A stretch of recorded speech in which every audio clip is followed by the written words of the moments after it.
Welcome, dear students. Our current session is going to focus on Johnson's dictionary. That was a milestone. Well, I hope that by the end of this session, you would be able to understand the significance of the dictionary that Johnson introduced and how did it play a vital role in the development of English language.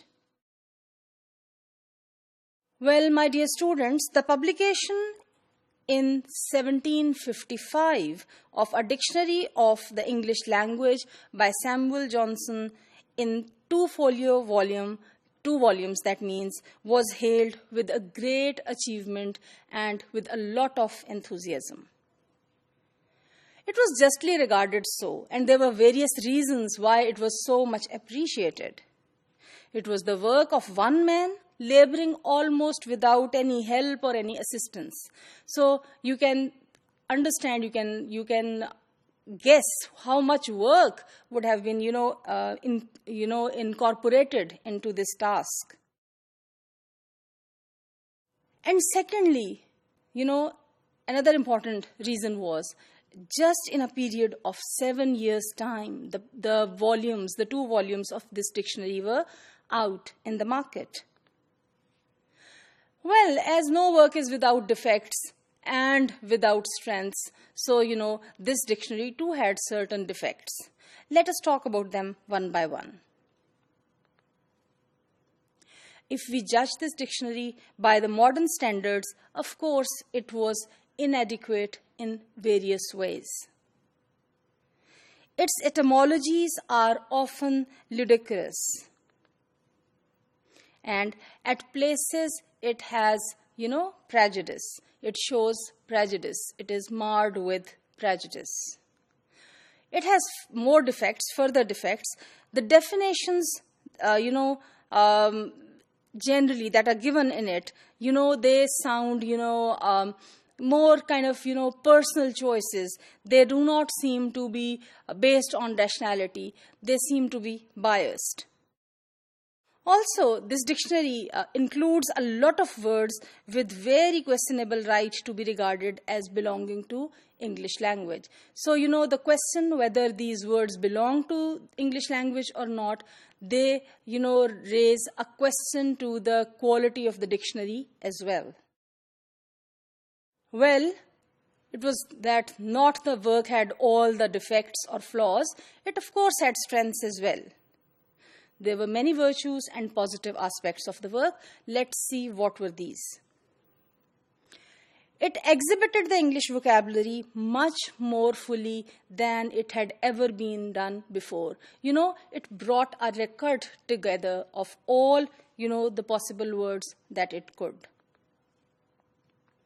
It offered a spelling, fixed even if sometimes badly, that could be accepted as standard. So, at least it offered spellings, fixed spellings.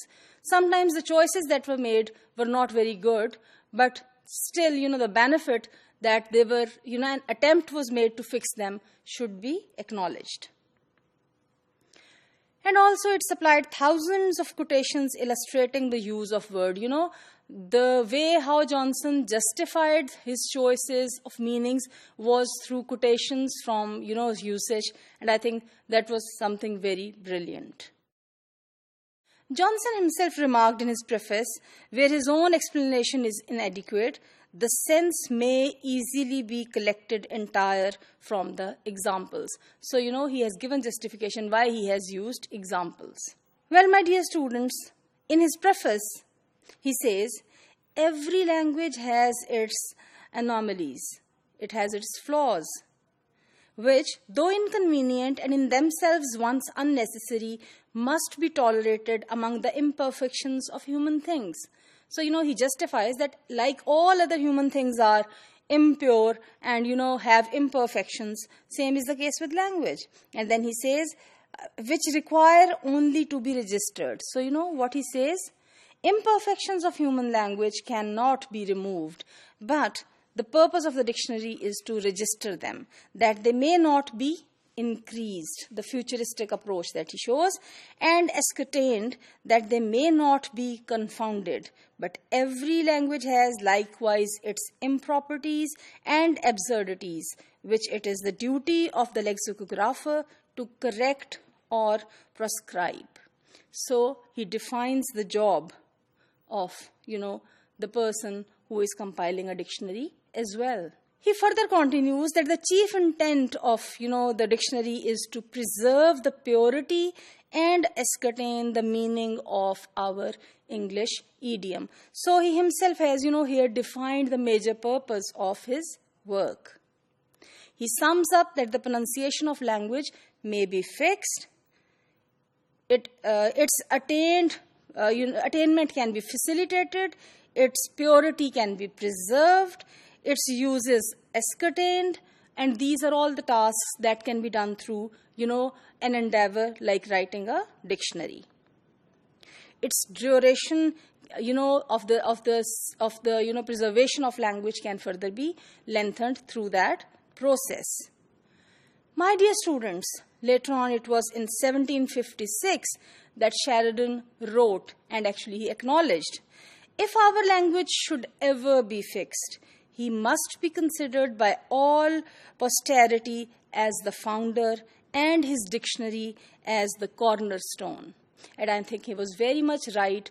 The contribution, no matter how much change came into language after that, the contribution of Johnson's dictionary cannot be denied.